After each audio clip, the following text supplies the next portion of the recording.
World War II affected all the issues of the world, and football was no exception. The 1942 and 1946 World Cups were planned but cancelled before they took place. With the end of the war, FIFA was very determined to hold the 1950 World Cup, but there was one big problem. The European countries, which were destroyed by the Second World War, did not have enough resources to hold the World Cup. No country was interested in hosting the World Cup, and this tournament was in danger of being destroyed, until Brazil announced its readiness to hold the tournament. Maybe if the Brazilians knew what fate awaited them in this tournament, they would never have done this. The next issue was convincing countries to participate in the tournament. Those who had just passed the war era were not interested in participating in a sports tournament. A large part of the main composition of the Italian national team, the champion of the last World Cup, was lost in the Superga air disaster, and other countries also had many problems providing resources to travel to Brazil. However, FIFA succeeded, and Brazil, Bolivia, Chile,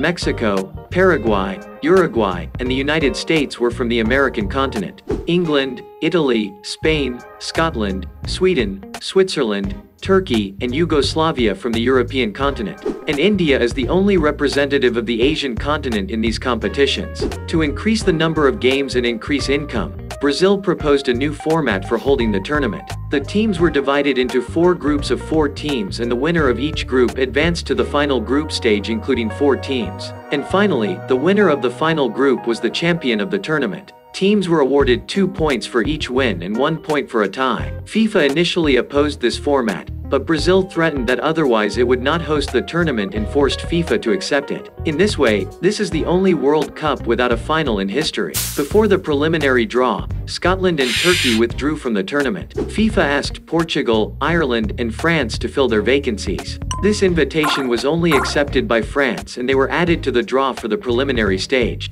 The first group included Brazil, Mexico, Yugoslavia, and Switzerland. England, Spain, Chile, and the United States were the teams in the second group.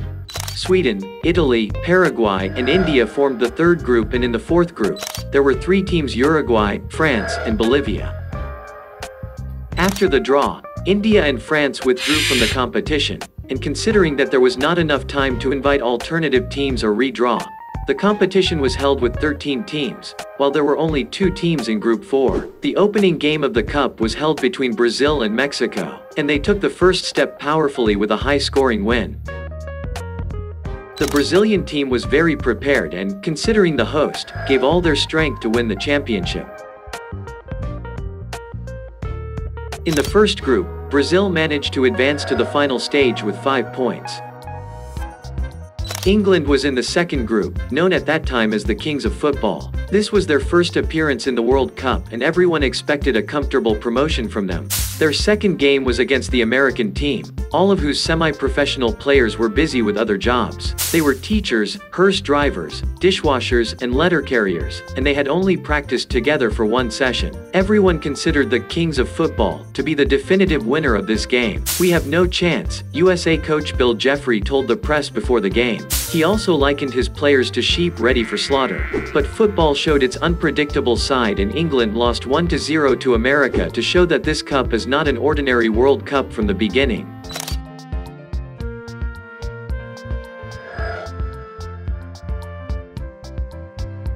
Finally, Spain reached the final stage with 6 points from Group 2.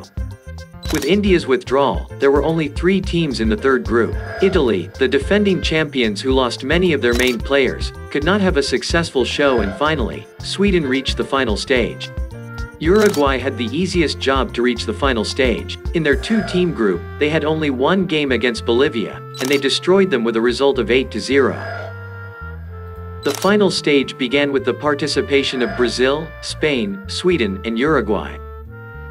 Strong and motivated Brazil easily crushed Sweden and Spain with 7 and 6 goals in their first 2 games. But Uruguay seemed a little shaky. They drew their first match against Spain and beat Sweden 3-2. At the end of the second round of games, Brazil was in first place with 4 points and Uruguay was in second place with 3 points, and the fate of the championship depended on the last game between Brazil and Uruguay.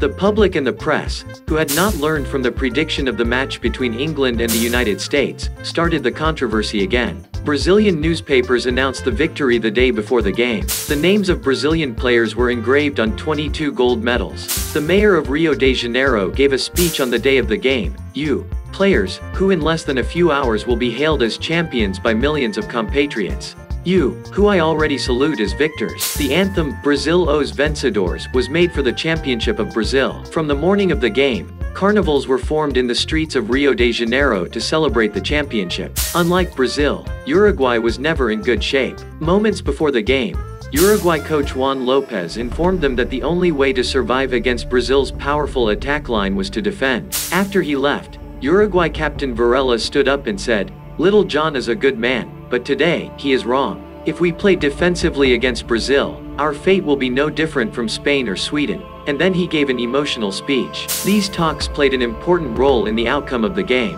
On July 16, 1950, at 15, the game started with more than 200,000 spectators at the Estadio do Maracanazo, Rio de Janeiro. As expected, the first half was followed by a large number of Brazilian attacks, but unlike Sweden and Spain, Uruguay defended their goal and did not receive a goal.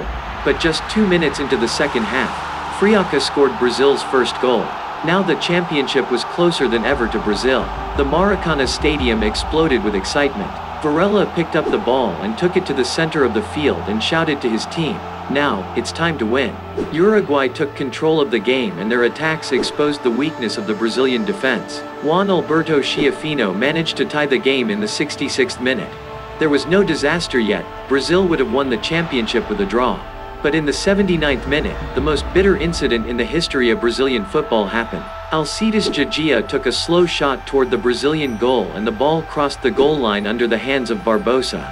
Now everything was destroyed. The championship was lost and it was Uruguay that was going to win its second championship in the World Cup. It was so impossible to bear the burden of this defeat that 2 Brazilian fans committed suicide in the stadium. In the following days, many suicides were reported from all over the country. Brazilians refer to this defeat as Maracanazo. 1,045,246 watched this World Cup closely and 88 goals were scored in 22 games. The top scorer of the games was Brazilian striker Ademir with 9 goals. The best offensive line of the tournament belonged to Brazil with 22 goals and the Uruguayans had the best defensive line with 5 goals received. Brazil is the unluckiest host of the World Cup. They experienced the Maracanazo in their first hosting. Also, their second hosting experience in 2014 was not much different from Maracanazo. What is your Maracanazo in football? Leave us a comment and subscribe to the Final Matches channel.